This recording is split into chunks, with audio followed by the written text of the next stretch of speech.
Capítulo 18. Alto príncipe de la guerra. Ati fue una vez un hombre amable y generoso. ¿Y ya viste en qué se convirtió? Rice, por otro lado, se encontraba entre los individuos más repulsivos, ladinos y peligrosos que he conocido. Sí, esto lo han cortado, dijo el grueso talabartero, alzando la correa mientras Adolin miraba. ¿No estás de acuerdo, Gis? El otro talabartero asintió. Gis era un iriali de ojos amarillos y cabello dorado. No rubio, dorado. Había incluso un brillo metálico en él, lo llevaba corto y usaba gorra. Obviamente, no quería llamar la atención.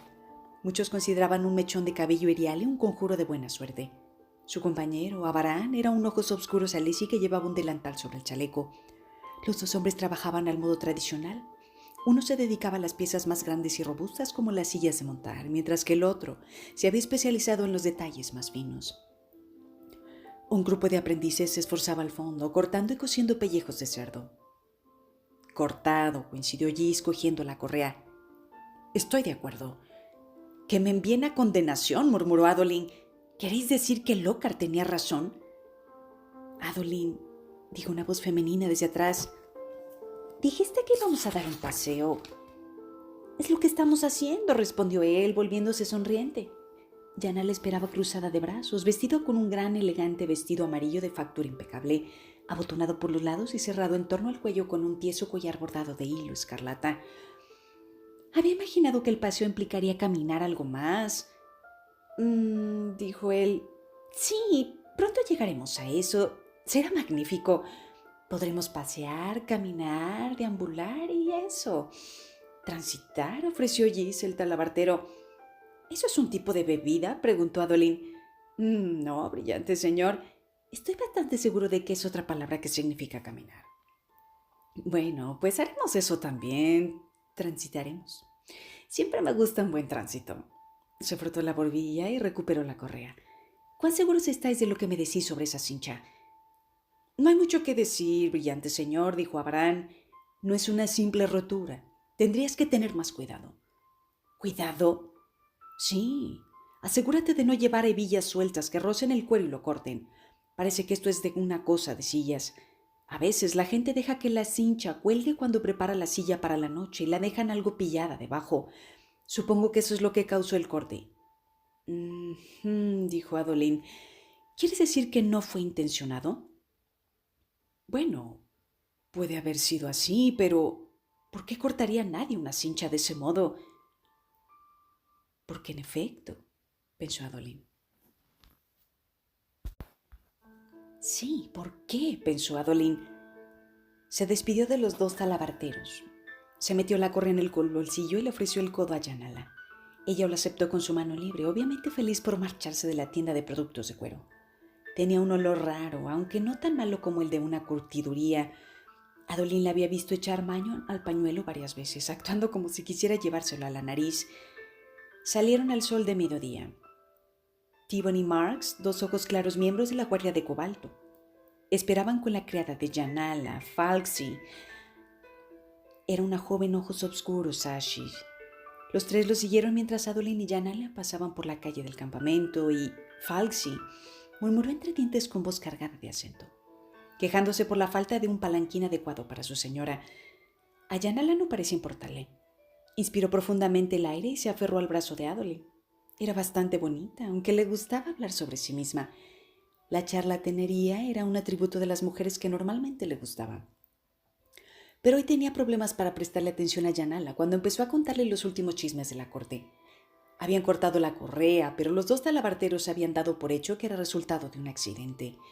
Eso implicaba que habían visto cortes como eso antes. Una hebilla suelta o cualquier otro accidente causal había cortado el cuero. Pero esta vez el corte había arrojado al rey de su caballo en mitad de una lucha. ¿Podía haber implicado algo más? ¿No te parece, Adolin?, preguntó Yanala. Indudablemente, respondió él, escuchando a medias. Entonces, ¿hablarás con él? ¿Con tu padre? ¿Le pedirás que permita a los hombres abandonar ese horrible uniforme pasado de moda de vez en cuando? Bueno, es de ideas fijas, dijo Adolin. Además, no está tan pasado de moda. Yanala lo fulminó con la mirada. Muy bien, admitió él. Es un poco soso. Como todos los demás oficiales ojos claros del ejército de Dalinar, Adolin llevaba un simple traje azul de corte militar. Un largo gabán azul oscuro, sin brocados y pantalones recios en una época en que los chalecos, los adornos de seda y los pañuelos eran la moda.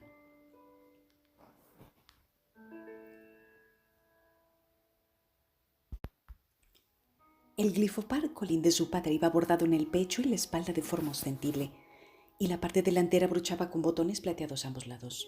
Era simple, claramente reconocible, pero horriblemente soso.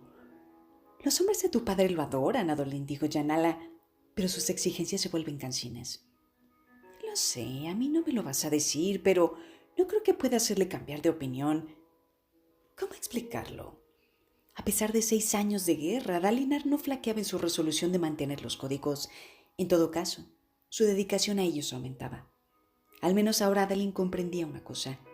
El amado hermano de Dalinar había hecho una última petición: seguir los códigos. Cierto, esa petición se refería a un solo hecho, pero el padre de Adolin era famoso por llevar las cosas a los extremos. Adolin tan solo deseaba que no hiciera la misma petición a todo el mundo. Individualmente, los códigos eran solo inconveniencias menores. Ir siempre de uniforme en público, no emborracharse nunca, evitar los duelos. En conjunto, sin embargo, eran una carga. Su respuesta a Yanala quedó interrumpida cuando una serie de cuernos resonó por todo el campamento. Adolin alzó la cabeza, dio media vuelta y miró hacia el este, hacia las llanuras quebradas. Fue contando la siguiente serie de cuernos. Habían localizado una crisálida en la meseta 147. ¡Eso estaba ahí al lado! Contuvo la respiración, esperando la siguiente serie de cuernos que llamaría a los ejércitos de Dalinar a la batalla. Eso solo sucedería si su padre lo ordenaba.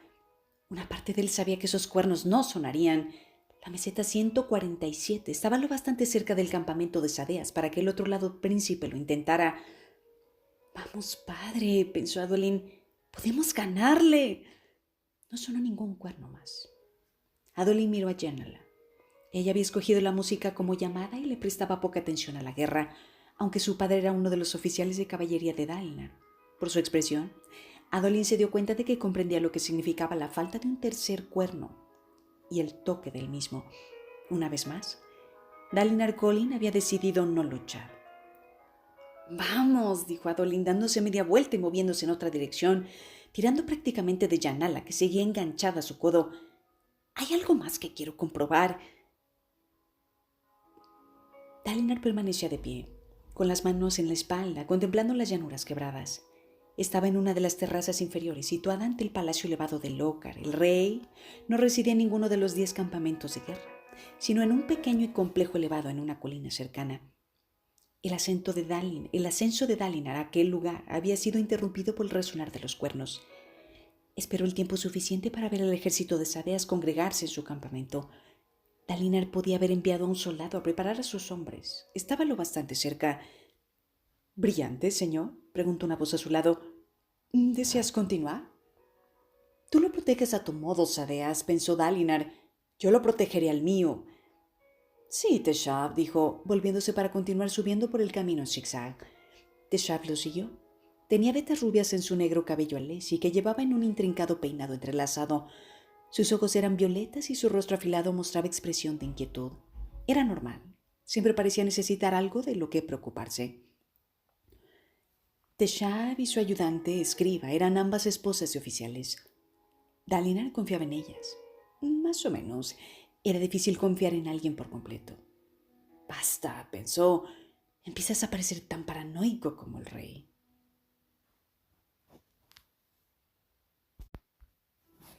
De cualquier forma, se alegraría del regreso de Jasnah, si es que alguna vez decidía hacerlo. Algunos de sus oficiales de más alto rango le instaban a volver a casarse, aunque solo fuera por tener una mujer que fuera su escriba principal. Pensaban que rechazaba sus sugerencias por amor a su primera esposa. No sabía que ella había desaparecido de su mente, un blanco parche de niebla en su memoria, aunque en cierto modo los oficiales tenían razón. Le habían quitado todo lo que se refería a su esposa. Todo lo que quedaba era un agujero, y llenarlo de nuevo para ganar una escriba parecía una crueldad. Dalinar continuó su camino. aparte de las dos mujeres. Lo ayudaban Renar y 3 miembros de la Guardia de Cobalto. Estos llevaban gorras de fieltro azul oscuro y capas sobre petos plateados y pantalones azules. Eran ojos claros de bajo rango, capaces de llevar espadas para la lucha cuerpo a cuerpo. «Bien, brillante señor», dijo Teshav. «El brillante señor Adolin me pidió que informara que los progresos en la investigación de la cincha. Está hablando con los talabarteros en este mismo momento, pero hasta ahora hay poco por decir. Nadie vio a nadie manipular la silla o el caballo de su majestad. Nuestros espías dicen que no hay rumores de que nadie alarde en los otros campamentos y nadie en el nuestro ha recibido de pronto grandes sumas de dinero, por lo que hemos podido descubrir. ¿Y los mozos? Dicen que revisaron la silla, pero cuando se les insistió, admitieron que no pueden recordar haber comprobado específicamente la cincha». Sacudió la cabeza. «Llevar un portador de esquirlada pone a veces gran tensión tanto al caballo como en la silla. Si tan solo hubiera algún modo de domar a esos reshadios. Creo que antes se podría domar las altas tormentas, brillante. Bien, supongo que es una buena noticia. Mejor para todos que este asunto haya terminado. Ahora hay otro tema que quisiera que examinaras. Es mi placer servirte, brillante señor». El alto príncipe Aladar ha empezado a hablar de tomarse unas cortas vacaciones y volver a Leshkar. Quiero que averigües si habla en serio. «Sí, brillante señor», asintió Teshav.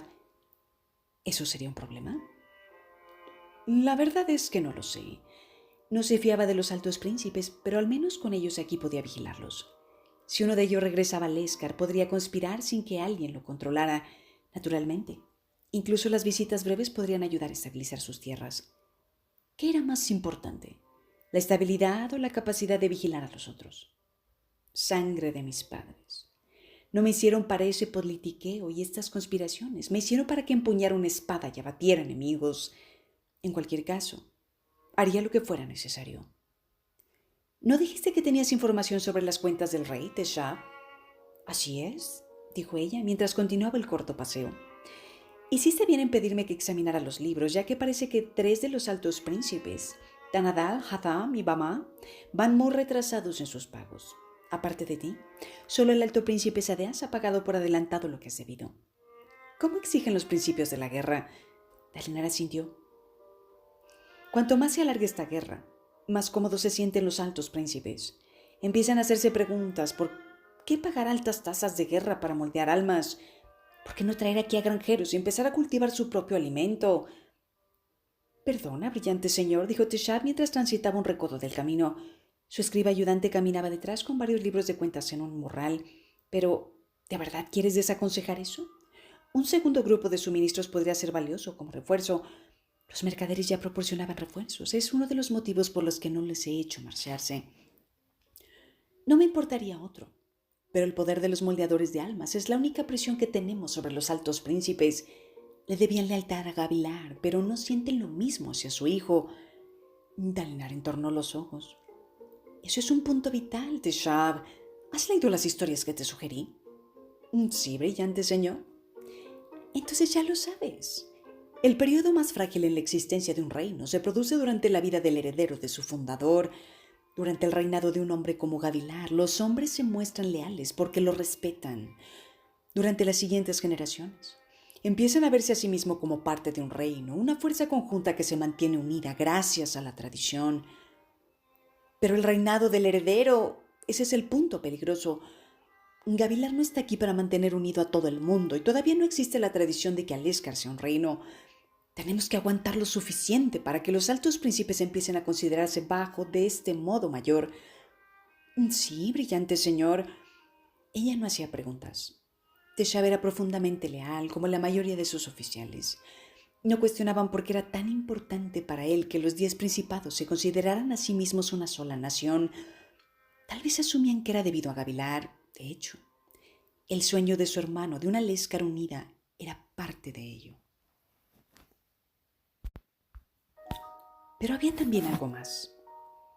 Viene la tormenta eterna, la auténtica desolación, la noche de las penas. Reprimió un escalofrío. Las visiones no hacían que pareciera tener mucho tiempo para prepararse. Escribe una misiva en nombre del rey, dijo Dalinar, bajando el precio por moldear almas para aquellos que hagan sus pagos a tiempo. Eso debería despertar a los demás. Dáselo a las escribas de Lócar y que se lo expliquen a él. Esperemos que esté de acuerdo con la necesidad. Sí, brillante señor, dijo Teshab. Si puedo mencionarlo. Me sorprendió bastante que me sugirieras leer esas historias. En el pasado, esas cosas no te interesaban especialmente. Últimamente hago cosas que no son específicas de mis intereses o mis talentos, respondió Dalinar con una mueca. Mi falta de capacidad no cambia las necesidades del reino. ¿Ha recogido los informes sobre los bandidos de la zona? Sí, brillante señor, ella vaciló. Las cifras son alarmantes. Dile a tu marido que le entrego el mando del 4º batallón. Quiero que entre los dos elaboréis un sistema mejor de patrullas en las montañas y reclamadas, mientras la monarquía lesi tenga presencia aquí. No quiero que sea una tierra sin ley. Sí, brillante señor, dijo Teshab, indecisa. ¿Te das cuenta de que eso significa que dedicas 2 batallones enteros a patrullar? Sí, respondió Dalinar. Había pedido ayuda a los otros altos príncipes. Sus respuestas oscilaron entre la sorpresa y la risa. Nadie le había dado ningún soldado. Eso, añadido al batallón que asignaste para mantener la paz en las zonas entre los campamentos y los mercados exteriores, puntualizó Teshab. En total, más de la 1/4 parte de tus fuerzas están aquí, brillante señor. Las órdenes se mantienen, Teshab. Encárgate. Pero primero tengo que seguir discutiendo contigo de los libros de cuentas. Ve a la sala de los registros y espéranos ahí. Ella sintió respetuosa. Naturalmente, brillante señor. Se retiró con su pupila. Renarin se acercó a Dalinar. No le ha gustado eso, padre. Desea que su marido participe en la lucha. Todos esperan que gane otra hoja esquirlada allá afuera y se la dé a ellos. Los Parshendi tenían esquirladas, no muchas, pero incluso una sola era sorprendente. Nadie sabía explicar dónde las habían conseguido. Dalinar había ganado una espada y una armadura Parshendi durante su primer año aquí. Se las había dado ambas a Elócar y que recompensara al guerrero que considerase el más útil para Leska y el esfuerzo bélico. Dalinar se volvió y entró en el palacio. Los guardias de la puerta lo saludaron a Renarin y a él. El joven mantuvo la mirada al frente, la vista perdida. Algunas personas pensaban que carecía de emociones, pero Dalinar sabía que solo estaba preocupado. Quería hablar contigo, hijo, dijo Dalinar, sobre la cacería de la semana pasada. Los ojos de Renarin fluctuaron avergonzados. Las comisuras de sus labios formaron una mueca. Sí, en efecto, tenía emociones. Simplemente no las mostraba tan a menudo como los demás. «¿Eres consciente de que no tendrías que haberte precipitado a la batalla como lo hiciste?», dijo Dalinar con severidad. «El abismoide podría haberte matado». «¿Qué habrías hecho tú, padre, si hubiera sido yo quien corría peligro?» «No pongo reparos a tu valentía, sino a tu sabiduría. Y si te hubiera dado una de tus ataques, entonces tal vez el monstruo me habría borrado de la meseta», repuso Renarin amargamente, «y ya no sería una inútil carga para nadie». «No digas esas cosas, ni siquiera de broma». ¿Era una broma? «Padre, no sé pelear». «Pelear no es la única cosa de valor que puede hacer un hombre». Los fervorosos eran muy insistentes en eso. Sí, la más alta llamada era unirse a la batalla en la otra vida para reclamar los salones tranquilos, pero el Todopoderoso aceptaba la excelencia de cualquier hombre o mujer, no importaba a qué se dedicaran.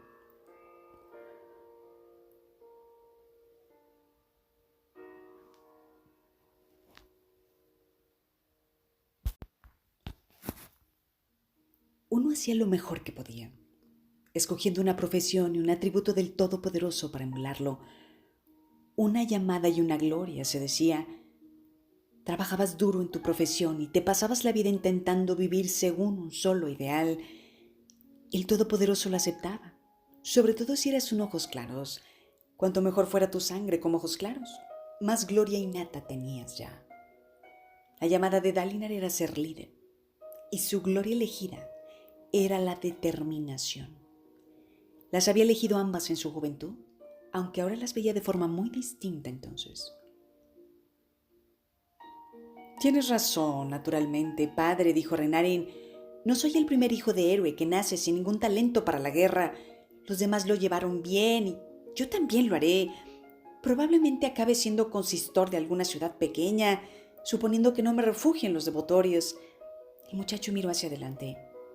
Sigo pensando en él como en el chico, pensó Dalinar, aunque ya tiene 20 años. Sagaz tenía razón. Subestimaba a Renarin. ¿Cómo reaccionaría yo si me prohibieran luchar? Si tuviera que quedarme atrás con las mujeres y los mercaderes. Dalinar se habría sentido amargado, especialmente respecto a Adolin.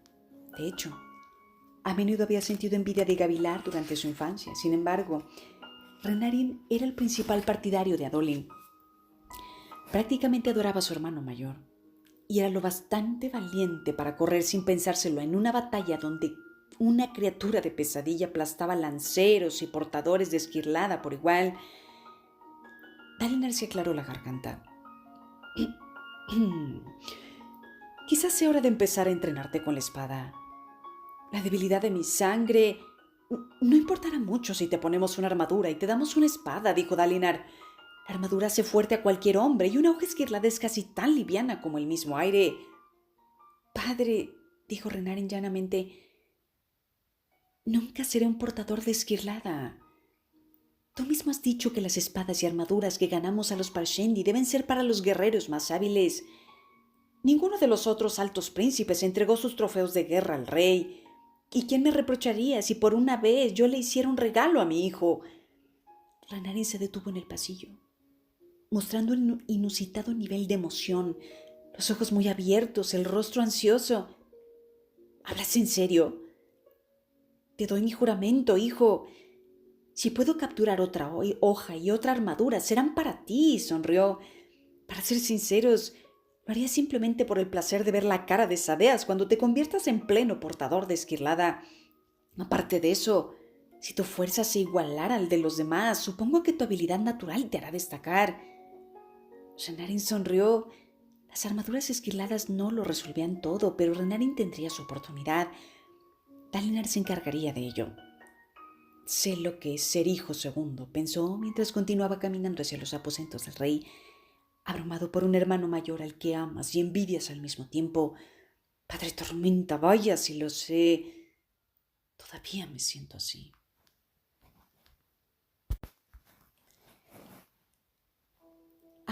Buen brillante señor Adolin, dijo el fervoroso, avanzando con los brazos abiertos. Kadash era un hombre alto y maduro, y llevaba la cabeza afeitada y la barba cuadrada de su llamada.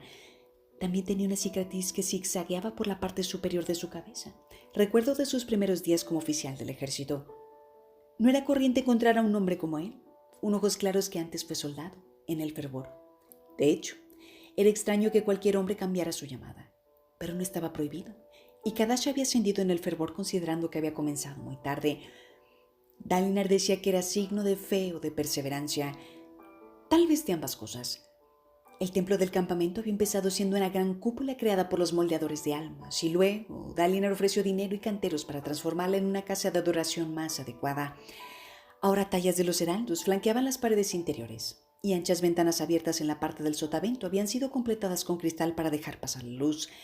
Esferas de diamantes ardían en puñados colgados de alto techo y se habían instalado atriles para la instrucción, práctica y prueba de las diversas artes.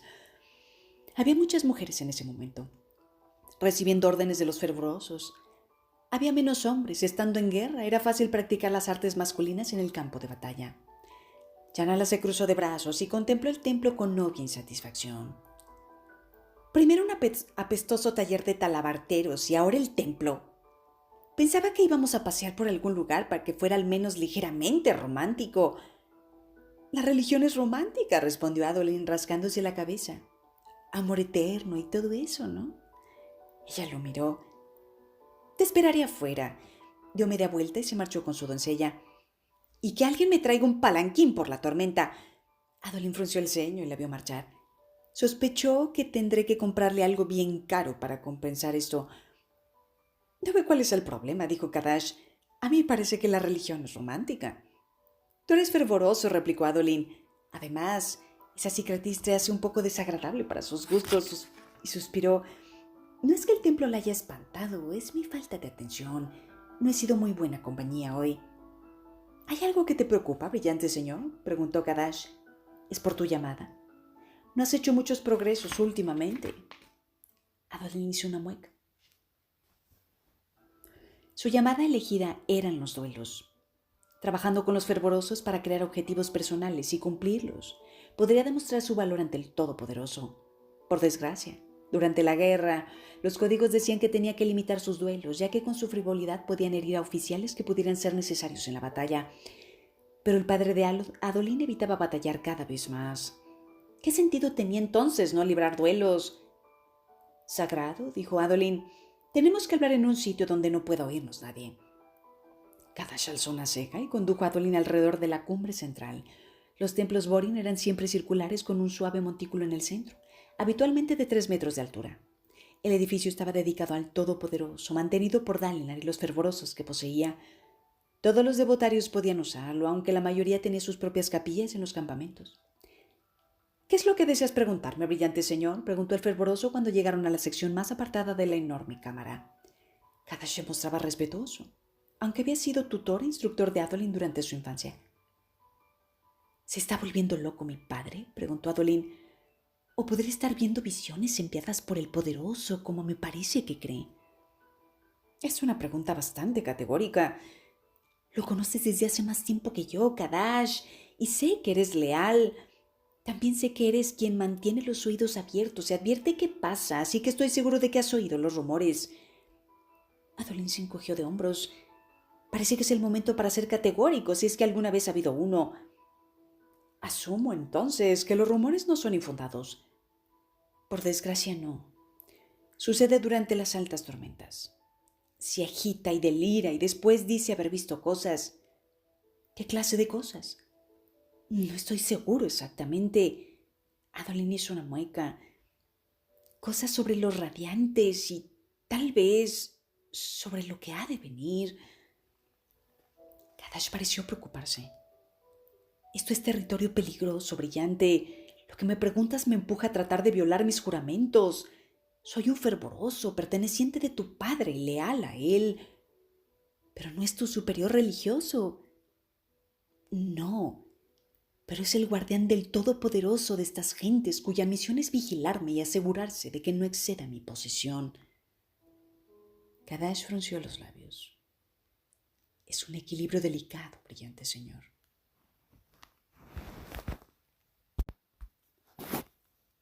«¿Qué sabes de la hierocracia, la guerra de la pérdida?». «La iglesia intentó hacerse con el control», dijo Adolin, cogiéndose de hombros. «Los sacerdotes intentaron conquistar el mundo por su propio bien», dijeron. «Eso fue una parte», repuso Kadash, «la parte de la que hablamos más a menudo. Pero el problema es mucho más profundo. Entonces la iglesia se aferraba al conocimiento. Los hombres no estaban al mando de sus propios caminos religiosos. Los sacerdotes controlaban la doctrina y a pocos miembros de la iglesia se les permitía saber de teología. Les enseñaban a seguir a los sacerdotes, no al Todopoderoso ni a los heraldos, sino a los sacerdotes». Empezó a caminar guiando a Adolin alrededor del borde posterior de la cámara del templo. Pasaron ante las estatuas de los heraldos, 5 masculinos y 5 femeninos. En realidad, Adolin sabía muy poco de lo que estaba diciendo Kadash. Nunca le habían llamado mucho la atención las historias que no tenían relación directa con el mando de los ejércitos. «El problema, brillante señor», continuó Kadash, «fue el misticismo. Los sacerdotes decían que los profanos no podían entender a la religión ni al Todopoderoso. Donde tendría que haber habido franqueza, había humo y susurros. Los sacerdotes empezaron a decir que tenían visiones y profecías, aunque esas cosas habían sido denunciadas por los mismísimos heraldos. El vínculo del vacío es algo oscuro y maligno, y su objetivo era intentar adivinar el futuro». «Espera, ¿estás diciendo...?» «No te adelantes, por favor, brillante», instó Kadash volviéndose hacia él. Cuando los sacerdotes de la hierocracia fueron derrotados, el hacedor de soles se encargó de interrogarlos y revisar la correspondencia que había mantenido unos con otros. Se descubrió que no había ninguna profecía, ninguna promesa mística por parte del Todopoderoso, que todo había sido una excusa fabricada por los sacerdotes para aplacar y controlar al pueblo. Adolin frunció el ceño. «¿A dónde quieres ir a parar, Kadash?». «A lo más cerca de la verdad que me permita mi atrevimiento». «Brillante señor», dijo el fervoroso, ya que no puedo ser tan categórico como tú. ¿Crees que las visiones de mi padre son invenciones, entonces? Nunca acusaría a mi alto príncipe de mentir, dijo Kadash, ni siquiera de debilidad. Pero no puedo aprobar el misticismo ni las profecías en modo alguno. Hacerlo sería negar el borimismo. Los días de los sacerdotes han pasado. Los días de mentir a la gente, de mantenerla en la oscuridad, han quedado atrás. Ahora cada hombre elige su propio camino y los fervorosos los ayudan a conseguir la cercanía al Todopoderoso a través de ese camino. En vez de profecías obscuras y falsos poderes detentados por unos pocos, tenemos una población que comprende sus creencias y su relación con su Dios. Se acercó un paso más y habló en voz muy baja.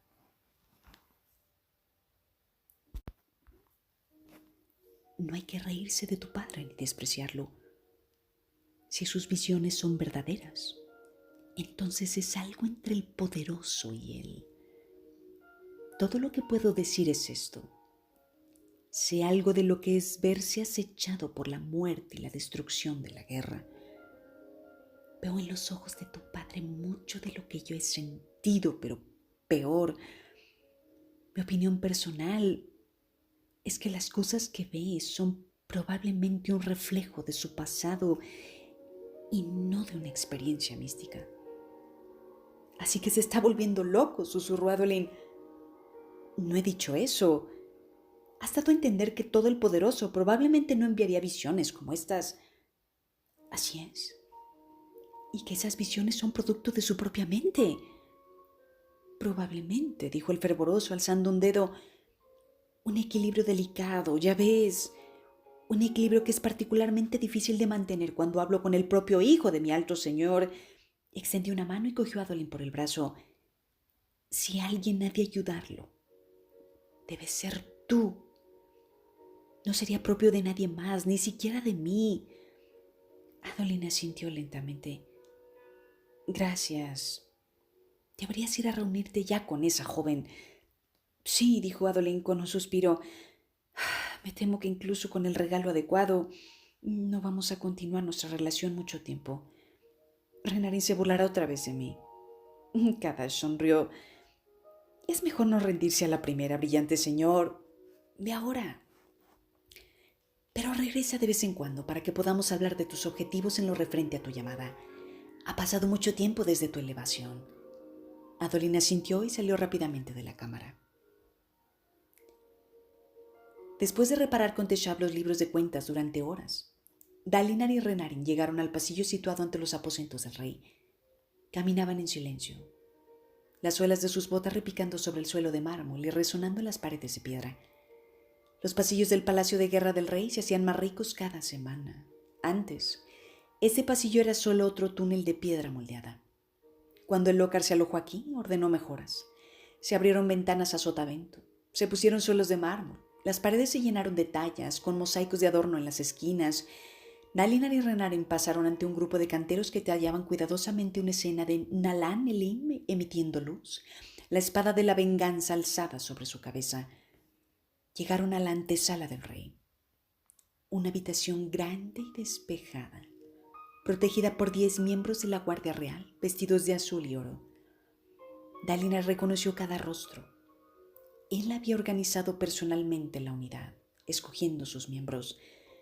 El alto príncipe Ruthar esperaba para ver al rey. Tenía cruzados sus músculos brazos y una barba negra y corta le rodeaba la boca. La chaqueta de seda roja era corta y sin botones.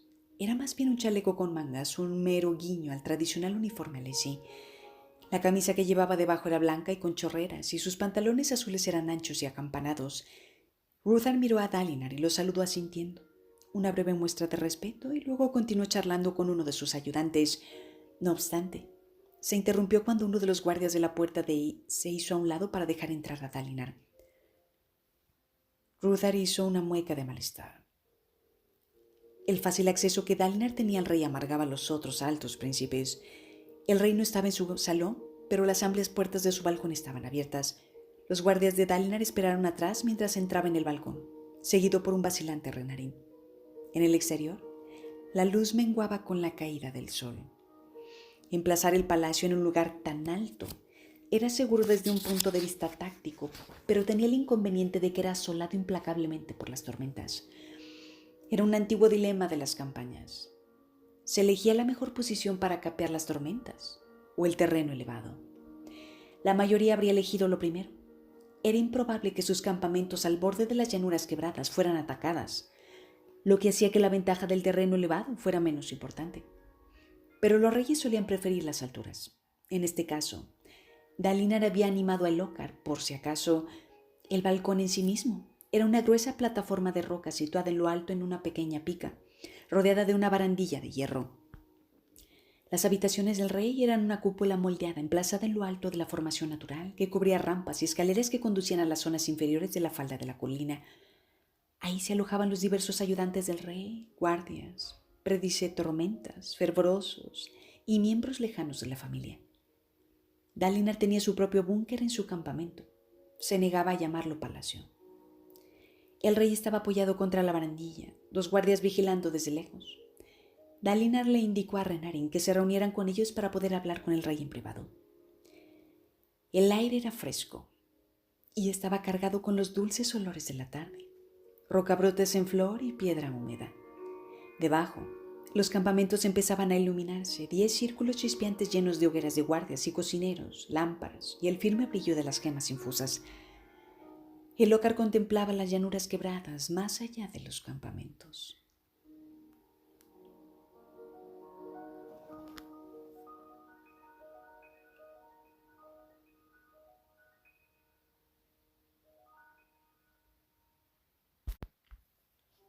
Estaban completamente a oscuras, a excepción del centelleo ocasional de un puesto de guardia. ¿Nos observan desde ahí?, preguntó el rey cuando Dalinar se le acercó. Sabemos que sus grupos de avanzada se mueven de noche, Majestad, dijo Dalinar, apoyando una mano en la barandilla de hierro. No puedo sino pensar en que nos vigilan. El uniforme del rey era el tradicional gabán largo, con botones a los lados, pero lo llevaba suelto y relajado, y los lazos de encaje asomaban por el cuello y los puños. Sus pantalones eran azul oscuro, del mismo estilo bombacho que los de Ruthar. A Dalinar todo le parecía demasiado informal. Sus soldados parecían dirigidos cada vez más por un grupo laxo que vestía de encaje y se pasaba las noches de fiesta. Esto es lo que previó Gavilar, pensó Dalinar. Por eso insistía tanto en que siguiéramos los códigos. Pareces pensativo, tío, dijo Elhokar. Solo reflexionaba sobre el pasado, Majestad. El pasado es nimio, yo solo miro hacia adelante. Dalinar no estaba seguro de estar de acuerdo con ninguna de las dos declaraciones. A veces pienso que debería poder ver a los Parshendis, dijo Elhokar. Creo que si miro el tiempo suficiente los veré. Los localizaré para poder desafiarlos. Ojalá lucharan conmigo como hombres de honor. Si fueran hombres de honor, repuso Dalinar, las manos a la espalda, no habrían matado a tu padre como lo hicieron. ¿Por qué crees que lo hicieron? Dalinar sacudió la cabeza. La pregunta da vueltas una y otra vez en mi cabeza, como un peñasco que cae por una montaña. ¿Ofendimos su honor? ¿Fue un malentendido cultural? Un malentendido cultural implicaría que tienen una cultura. Son brutos primitivos. ¿Quién sabe por qué cosea un caballo, muerde un sabueso hacha? No tendría que haber preguntado.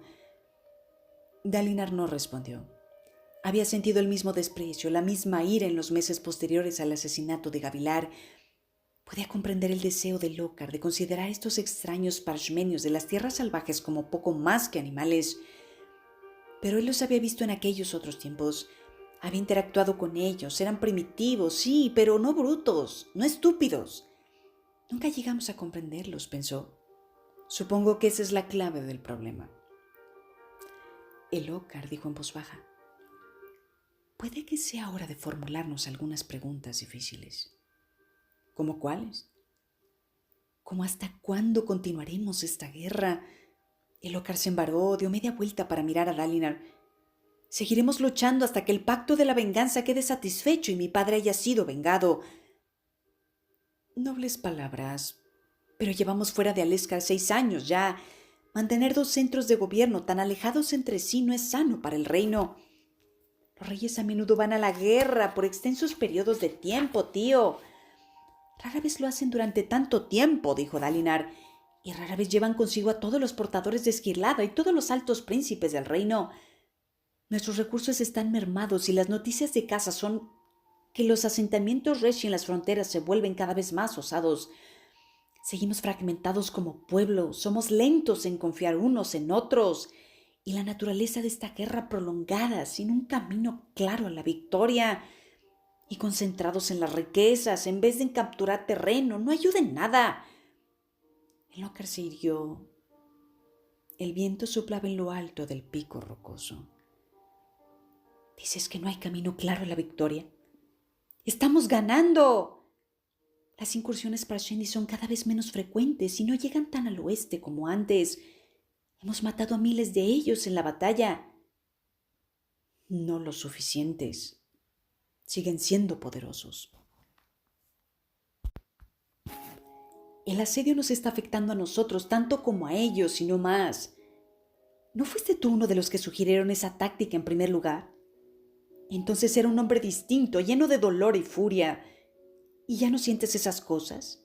El Lócar se mostró incrédulo. Tío, no puedo creer que esté oyendo esto.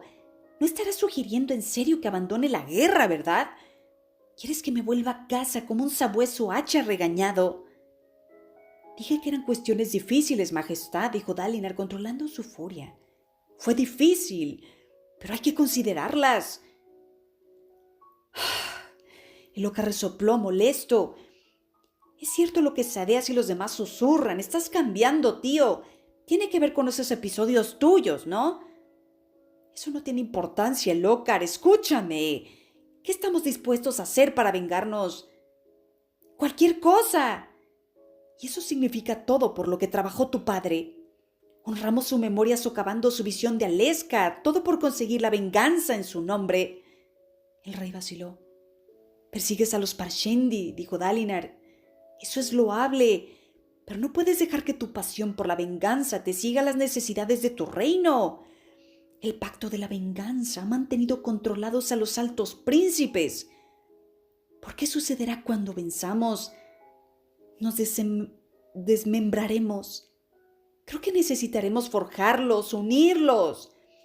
Libramos esta guerra como si fuéramos 10 naciones distintas, luchando unos al lado de otros, pero no unos con otros.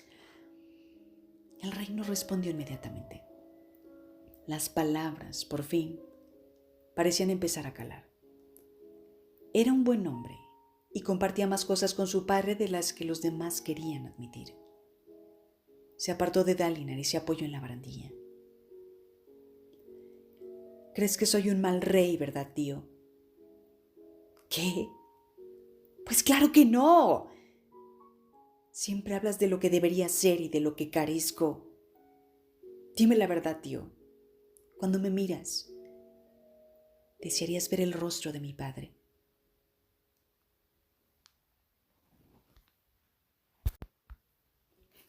Naturalmente que sí, dijo Dalinar. La expresión de Lócar se ensombreció. Dalinar apoyó una mano en el hombro de su sobrino. Sería un mal hermano si no deseara que Gavilar estuviera vivo. Le fallé, pero el mayor y más terrible fracaso de mi vida. Y Lócar se volvió hacia él y le sostuvo la mirada. Dalinar alzó un dedo.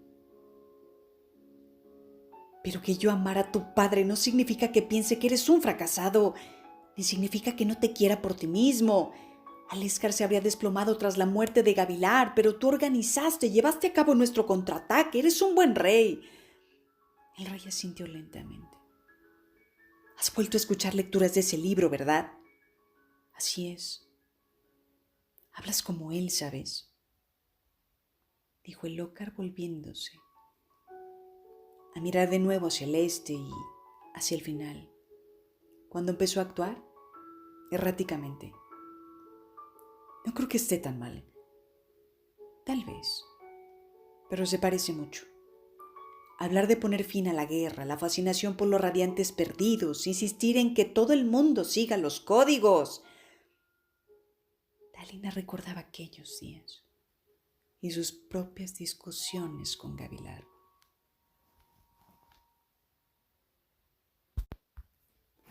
¿Qué honor podemos encontrar en un campo de batalla mientras nuestra gente pasa hambre?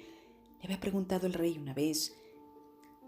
Es honor cuando nuestros ojos claros planean y conspiran como anguilas en un cubo, amontonándose unas encima de otra y tratando de morderse las colas. Dalinar había reaccionado mal a sus palabras, igual que Loca reaccionaba ahora a las suyas. ¡Padre Tormenta! Empiezo a hablar como él, ¿verdad? Eso era preocupante y sin embargo incitante al mismo tiempo. Fuera como fuese, Dalinar se dio cuenta de una cosa. Adolin tenía razón. El Ocar y los altos príncipes con él nunca responderían a la sugerencia de retirarse. Dalinar estaba abordando la conversación desde un punto de vista equivocado. El Todopoderoso sea alabado por enviarme un hijo dispuesto a ser sincero. Tal vez tenga razón, Majestad, dijo Dalinar. Poner fin a la guerra. Dejar un campo de batalla con un enemigo todavía al control. Eso nos avergonzaría. El Ocar asintió. Me alegra que comprendas. Pero algo tiene que cambiar. Necesitamos un modo mejor de luchar. Sadeas ya lo tiene. Te he hablado de sus puentes. Trabajan bien y he capturado muchas gemas, corazón. Las gemas, corazón, carecen de sentido, dijo Dalinar. Todo esto carece de sentido si no encontramos un medio de conseguir la venganza que todos queremos. No puedes decirme que disfrutar viendo pelear a los altos príncipes, ignorando prácticamente el verdadero propósito de nuestra estancia aquí. El Ocar guardó silencio, insatisfecho. Únelos. Dalinar recordó aquellas palabras que resonaban en su cabeza continuamente. El Ocar, dijo, y entonces se le ocurrió una idea. ¿Recuerdas lo que te dijimos Sadeas y yo cuando vinimos aquí a luchar por primera vez? La especialización de los altos príncipes. Sí, respondió el Ocar. En el pasado lejano, cada uno de los 10 altos príncipes de Aléscar tenían un cargo específico para el gobierno del reino. Uno era encargado de la ley definitiva referida a los mercaderes y sus tropas patrullaban los caminos de los 10 principados. Otro administraba a los jueces y magistrados. Gavilar era muy partidario de la idea. Decía que era un recurso inteligente para obligar a los altos príncipes a trabajar juntos. Antaño, este sistema los había forzado a someterse a la autoridad de los demás. Hacía siglos que las cosas no se realizaban de esa manera, desde la fragmentación de Aléscar en 10 principados autónomos. El Ocar, ¿y si me nombras alto príncipe de la guerra?, preguntó Dalinar. El Ocar no se rió. Eso era buena señal. Tal vez sea hora de dar el siguiente paso. Tal vez, reconoció el rey. ¿Crees que están preparados? Te permitiré demostrármelo. Si puedes mostrarme que están dispuestos a trabajar contigo, tío, entonces consideraré nombrarte alto príncipe de la guerra. ¿Te parece satisfactorio? Era un compromiso sólido. Muy bien. Bien, dijo el rey levantándose. Entonces despidámonos por ahora. Se hace tarde y todavía tengo que ver qué desea Ruthard de mí. Dalinar se despidió y salió de los aposentos del rey, seguido por Renarin. Cuanto más lo pensaba, más le parecía que era el camino adecuado. Retirarse no funcionaría con los Alesi, sobre todo con su actual forma de pensar, pero si pudiera arrancarlos de su complacencia, obligarlos a adoptar una estrategia más agresiva. Todavía estaba perdido en sus consideraciones cuando salieron del palacio del rey y bajaron por las ramas hacia donde esperaban sus caballos. Montó en galante, dándole las gracias con un gesto al mozo que había cuidado al Rishadio. El caballo se había recuperado de su caída durante la cacería y su pata volvía a estar bien. Había poca distancia hasta el campamento de Dalinar y cabalgaron en silencio. ¿A cuál de los altos príncipes debería abordar primero?, pensó Dalinar. ¿A Sadeas? No. Sadeas y él ya habían sido vistos trabajando juntos demasiado a menudo. Si los otros altos príncipes empezaban a olerse una alianza más fuerte, se volverían contra él. Era mejor abordar primero a algún alto príncipe menos poderoso y ver si podía trabajar con él de algún modo. Un ataque conjunto a una meseta, tal vez. Tarde o temprano tendría que abordar a Sadeas. No le gustaba la idea. Las cosas eran siempre mucho más fáciles cuando los dos trabajaban distanciados, el uno del otro. ¿Padre?, dijo Renarin. Parecía inquieto. Dalinar se irguió en la silla y miró alrededor, dirigiendo la mano al costado mientras se preparaba para invocar su hoja esquirlada. Renarin señaló al este, de donde venían las tormentas. El horizonte empezaba a oscurecerse. ¿Esperábamos una alta tormenta para hoy?, preguntó Dalinar alarmado. El Devar dijo que era improbable, respondió Renarin, pero se ha equivocado otras veces. Todo el mundo podía equivocarse con las altas tormentas. Se podían predecir, pero nunca era una ciencia exacta. Dalinar entornó los ojos, el corazón latiéndole con fuerza. Sí, ahora podía sentir las señales, el polvo levantándose, los olores cambiando. Atardecía, pero todavía tendría que haber más luz. En cambio, oscurecía cada vez más rápidamente. El mismo aire parecía más frenético. «Deberíamos ir al campamento de Aladar», dijo Renarin, señalando. Era el campamento más cercano, tal vez a un cuarto de hora a caballo del de Dalinar. Los hombres de Aladar los aceptarían. Nadie negaría refugio a un alto príncipe durante una tormenta. Pero Dalinar se estremeció al pensar en pasar la alta tormenta atrapado en un lugar desconocido, rodeado por los ayudantes de otro alto príncipe. Lo verían durante uno de sus ataques. Cuando eso sucediera, los rumores se extenderían como flechas sobre un campo de batalla. «¡Cabalguemos!», exclamó espoleando a Galante. Renarin y los guardias quedaron atrás, los cascos del caballo, un trueno que preludiaba la inminente alta tormenta. Dalinar se agachó, tenso.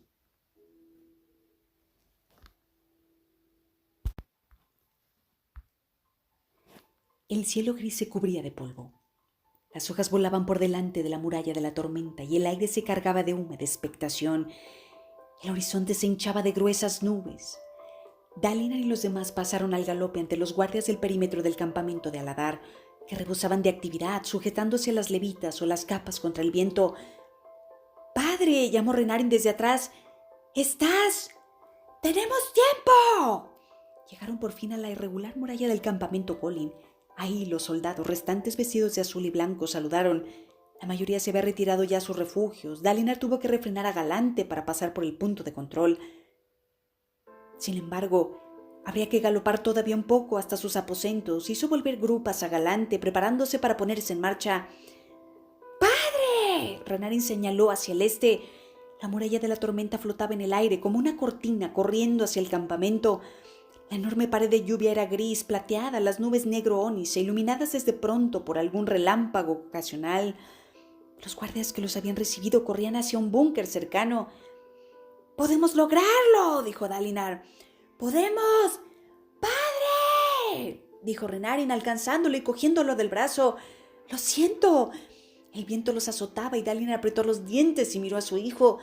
Los ojos protegidos por las gafas de Renarin estaban muy abiertos de preocupación. Dalinar miró de nuevo la muralla de la tormenta. Estaba solo, a unos instantes de distancia. «Tienes razón». Le tendió las riendas de Galante a un ansioso soldado, que tomó también los del caballo de Renarin, y los dos se desmontaron. El mozo se marchó, llevándose los caballos a un establo de piedra. Dalinar estuvo a punto de seguirlo.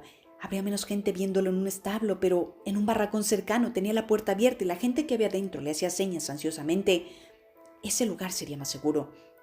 Resignado, se reunió a Renarin y corrió hacia el barracón de paredes de piedra. Los soldados le hicieron sitio.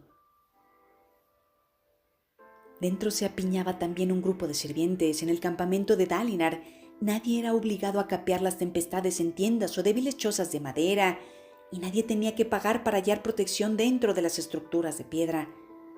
Los ocupantes parecieron sorprendidos al ver a su alto príncipe y su hijo entrar. Varios palidecieron cuando la puerta se cerró de golpe. La única luz procedía de unos cuantos granates engarzados en las paredes. Alguien tosió. Y fuera, un puñado de fragmentos de roca empujados por el viento roció el edificio. Dalinar trató de ignorar los incómodos ojos que los miraban. El viento aullaba en el exterior. Tal vez no sucedería nada. Tal vez esta vez la tormenta golpeó y dio comienzo